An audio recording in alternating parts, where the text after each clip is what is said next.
구강장치에 딜레마가 있었습니다. 보통 일반적인 구강장치의 원리는 아래턱을 앞으로 이렇게 당겨가지고 기도를 연다고 하는 게 기본적인 원리입니다. 턱을 앞으로 뚝 빼서 딱 고정을 시켜둡니다. 그러면은 턱이 밤새 뒤로 떨어지지 않기 때문에 효과가 있다. 이 원리죠. 그래서 이게 이제 초창기에 쓰였었는데 이제 문제가 있었죠. 이제 턱을 앞으로 빼고 있을 때 아무래도 고정되어 있으니까 불편하잖아요. 자꾸 움직여야 되는데 못 움직이게 잡고 있으니까 불편했어요. 그래서 답답해하고 입을 벌려버려요. 그러면 입을 벌리면 턱은 뒤로 툭 떨어지거든요.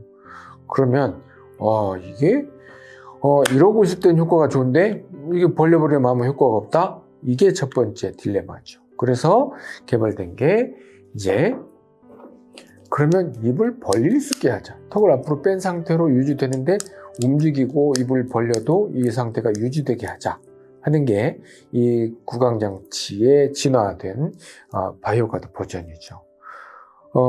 이거는 지금까지 제가 이 3세대 바이오가드를 개발한 지가 20년이 넘었으니까 지금까지도 아주 유용하게 잘 쓰고 있습니다.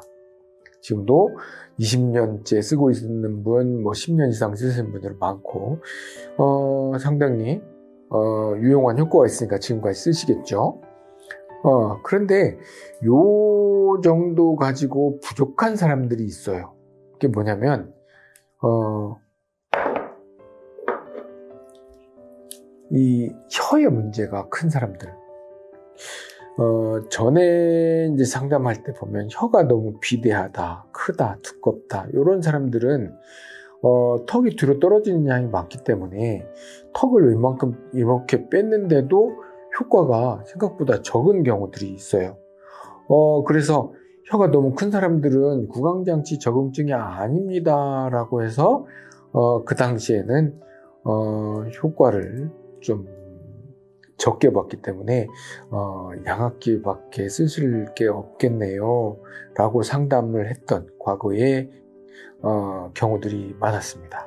그런데 지금은 이제 혀가 아무리 크고 두껍고 긴다고 해도 이 문제를 해결할 수 있는 방법을 찾은 거죠. 그게 바로 이번에 방송에 소개되어서 많은 분들이 이제 관심을 가지고 있는 이 5세대 장치, 즉 요거죠. 이렇게 혀를 직접적으로 잡아주는 방법이죠.